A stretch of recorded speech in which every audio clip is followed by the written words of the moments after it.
was able to get the sound that I wanted out of this thing by putting this scoop in, but I wanted to just you know, a word of caution: if you've got a really nice instrument, you know, I wouldn't recommend doing this on it unless you have some, you know, training with musical instruments. It's you know, because it can really screw up your banjo, you know, and I'd hate for someone to mess up, you know, their instrument, you know. So this is an old banjo. Yeah, and old banjos can be worth a lot, but I don't think this one is. You know, there's no separate fretboard here. The frets are inlaid right into the neck. This is celluloid inlay, which, you know, it's really, I don't think, an expensive banjo, and there were gobs of them around the turn of the century. You know, it has no name on it, and I had now got strings on it, and it sounded fine, and I was playing it, but then I didn't play it, and I wanted another functional banjo. So for me, it was worth it to go ahead and modify the neck and put a head on it, and so that it wouldn't sit there. It's a player, you know. But what I wanted to suggest is, you know, I've had problems with intonation because I've got different strings on it. I've modified the nut a little bit, and I probably will get a compensated bridge here to try to fix the intonation, but it plays pretty good up to the 5 frets, which is about all I'm going to be playing anyway. But I want to give you an example of how it's not in tune. Okay, so here is the first string, and I'm going to hit a harmonic. Okay, it's the same note. Okay, you should be able to hit the harmonic and then play the same note pressed at the 12th fret, and they should sound the same. So here's the second string. See, that's not intonated properly. Third string, that's off. Fourth string, not too bad.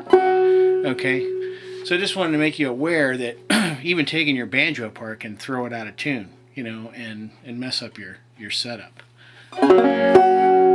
That said, you know, it's not playing too bad on the first 5 frets. I've got, you know, my major chords in tune, so that's really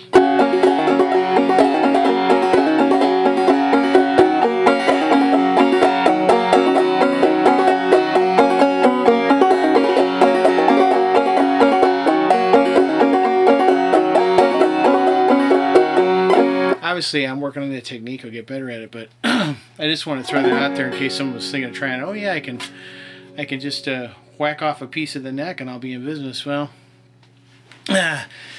yeah, but you know, I just don't want somebody to do something like this and mess up their instrument. You know, that's my big concern. So, and you know, even the intonation could be from flexing the neck. If you listen, you know, I'm flexing the neck. Just, you know, all banjos do that, but since I've cut this out, is there a flex in the neck now from just the tension of the strings? You know, so there's a lot to be thinking about, and I think banjos are extremely complex instruments to set up and to make.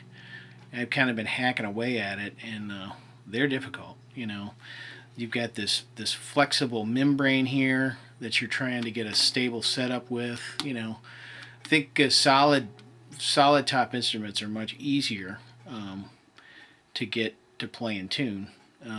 That said, they're not easy either. So here's my other banjo, which is not a fancy banjo. It's a recording king, you know. So, but on the 12th fret here,